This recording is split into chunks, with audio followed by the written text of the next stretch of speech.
Tetapi benarkah bahwa tidak ada pola tanda-tanda Chang Miesi? Ini hanya sebuah kesimpulan. Benarkah itu? Xiao Yan perlu membuat penilaian lebih lanjut. Giu Gen yang menyerangnya terakhir kali dan bunuh diri. Tentu saja, sangat mungkin dia melarikan diri dan meninggalkan topeng itu pada Xiao Yan. Dia mungkin tidak mati, tetapi ingin Xiao Yan menggantikannya.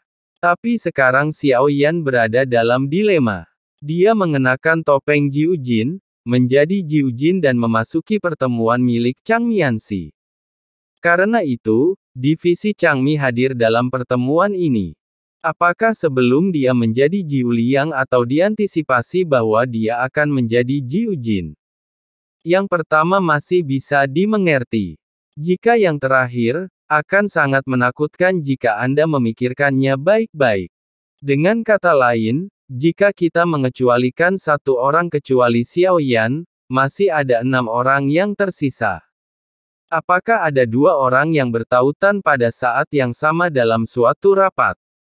Jika ini benar, Xiao Yan mungkin bisa menemukan petunjuk melalui pertemuan divisi. Dia menangkap master telapak tangan yang sedang rapat, tetapi Xiao Yan segera menyadari bahwa ada sesuatu yang salah. Lalu bagaimana tindakan dan identitasnya berbeda dari Palem Master? Pada saat ini, Xiao Yan tiba-tiba mulai memeriksa kedua pertemuan ini. Baik itu pertemuan kekacauan yang dimasukinya di awal, atau seluruh wajah sutra yang ditambahkan setelah dia mendapatkan 9 topeng, semuanya tampaknya tidak memiliki kerugian untuk anti peradangan, dan bahkan memberinya banyak manfaat. Jika pertemuan di kuil Changmi dapat dimanfaatkan, orang-orang gila ini mungkin dapat membantu Xiao Yan melakukan banyak hal. Saya telah mencoba segala cara untuk menemukan mereka dan saya tidak dapat menangkap mereka, tetapi saya tidak akan menyerah. Setelah mengatakan ini, berhenti berbicara. Ada beberapa perselisihan di alam misterius surga barat, tetapi secara keseluruhan tidak berdampak banyak. Namun, ada beberapa orang kuat yang pergi baru-baru ini, dan tidak ada yang tahu kemana mereka pergi. Saya tidak tahu alasannya. Sejak awal, San tampaknya tidak terlalu tertarik pada Chang Misi. Tidak banyak emosi, hanya kata-kata sederhana, seolah-olah dia tidak ingin mengungkapkan apapun, atau tidak memiliki sesuatu yang berharga untuk dikatakan. Tidak tampak terjadi pertikaian besar di alam misterius surga barat tempat ketiganya berada. Meskipun ras iblis sedang meningkat, tidak ada konflik dan peperangan seperti di dunia lain. Oleh karena itu, Tri bersikap acuh tak acuh terhadap pembahasan pada pertemuan itu. Dia tampaknya tidak terburu-buru. Setelah dia selesai berbicara, tibalah giliran Ye Beijing. Terakhir kali, karena menggambar terlalu padat, dia dikeluarkan dari rapat. Namun hal baiknya adalah, seharusnya ini hanya menjadi peringatan bagi Ye Beijing, lagi pula.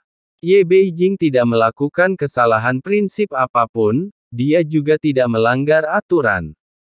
Itu hanya karena ia dijuluki sebagai pemikir berwajah telapak tangan. Saya telah membuat penemuan penting tentang seni ramal tapak tangan. Setelah hening sejenak, suara Ye Beijing keluar. Dia berbicara perlahan, penuh misteri. Hati Xiao Yan menegang. Ya, Beijing bahkan tidak menganggap serius, jadi dia mungkin berani memberi tahu Sensi semua yang dilihatnya. Namun secara logika, dia tidak tahu apa yang terjadi. Dia hanya melihat Xiao Yan membunuh Chang Misi. Sekarang saya datang ke dunia lain dan menyaksikan dengan mata kepala saya sendiri seorang Chang Miesi dibunuh. Begitu kata-kata itu diucapkan, suasana menjadi sunyi. Xiao Yan tiba-tiba menggigil.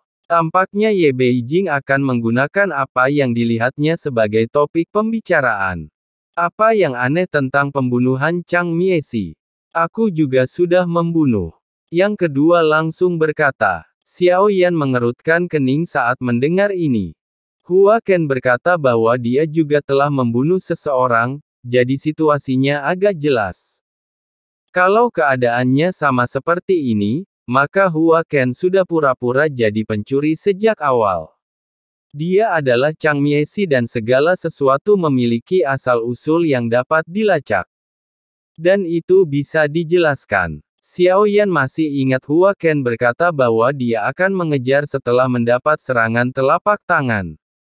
Setelah melintasi beberapa dunia, tetapi tampaknya pengejaran itu hanya tipuan belaka. Chang Miesi dia berpura-pura dibunuh olehnya, dan kemudian membiarkan Hua Chan mendapatkan topengnya, sehingga menjadi Chang Mianxi. Itulah situasi yang terpikirkan oleh Xiao Yan saat itu, dan kemungkinan tebakan seperti itu pun sangat tinggi. Hua Ken mungkin tidak menyangka bahwa setelah dia mengatakan ingin membunuh Chang Mianxi, bibinya benar-benar akan mengatakan sesuatu. Chang Mianxi hadir dalam rapat itu, tetapi yang benar-benar membuatnya emosional adalah ketika Ye Beijing mengatakan dia melihat seseorang membunuh Chang Mianxi. Hua Chan berpikir tidak seorang pun di sini yang dapat melakukannya kecuali dia. Ketika Hua Ken bertanya balik, meskipun aku tidak bisa mendengar nadanya, aku bisa merasakannya. Suasana hatinya berubah-ubah. Xiao Yan memikirkannya sejenak. Dia masih ingat pertemuan terakhir Chang Mianxi. Mungkinkah Zhong Huachan juga ada di antara mereka? Namun, di alam kekacauan ilahi ini, Xiao Yan menganggapnya semakin menarik. Identitas saya terus berubah. Pertemuan semacam itu telah diselenggarakan berkali-kali. Namun, sebagian besar hal yang mereka bicarakan tidak ada gunanya. Satu-satunya hal yang mereka tahu adalah bahwa perang dunia disebabkan oleh kehancuran ini. Pikiran terpicu. Jadi ada dua pertemuan, satu untuk mengevaluasi perang dan yang lainnya untuk memicu perang. Sekarang tampaknya kedua pertemuan itu tampaknya terbagi dengan jelas menjadi baik dan jahat, dan masing-masing memiliki tujuan yang kuat untuk keberadaannya. Untungnya, masing-masing dari mereka mendapatkan apa yang mereka butuhkan. Menjaga keseimbangan antara satu sama lain memang luar biasa. Orang yang dapat membunuh Chang Mianxi pastilah makhluk yang sangat kuat. Ye Beijing melanjutkan, apakah kamu tidak mengenalnya? Hua Ken bertanya, dia nampaknya tidak takut sama sekali identitasnya terbongkar. Tentu saja aku mengenalnya, dan sekarang aku bersamanya. Ye Beijing menjawab dengan kerutan di wajah Xiao Yan. Jika Anda terus bertanya, jangan biarkan apapun lolos. Di antara kami, Hua Ken sebenarnya mengajukan pertanyaan ini. Masalahnya adalah ini adalah informasi yang berharga dan telah dipercayakan kepada kami. Saya tidak bisa mengungkapkan identitasnya. Ye Beijing mengatakannya dengan sengaja untuk menarik perhatian semua orang. Dapatkah Anda mengamati dengan cermat fenomena aneh apa yang muncul atau apa yang tersisa setelah dia membunuh Chang Mianxi? Pertanyaan Hua Ken membuat Xiao Yan semakin merasa bahwa tebakannya benar. Hua Ken mungkin benar-benar menjadi kepala divisi penghancuran dan bahkan berada dalam situasi yang sama dengan Xiao Yan. Setelah mendapatkan maskernya, dia tidak menyelidikinya pada saat pertama, tetapi kemudian mempelajari topeng itu dan memasuki pertemuan milik Cheng Miesi. Jika ini benar, maka Xiao Yan dan Hua Ken tampaknya telah menjadi aliansi untuk saat ini. Akan tetapi, Xiao Yan masih belum dapat menentukan tujuan Hua Ken. Apa tujuan Hua Ken mencari Chang Miesi?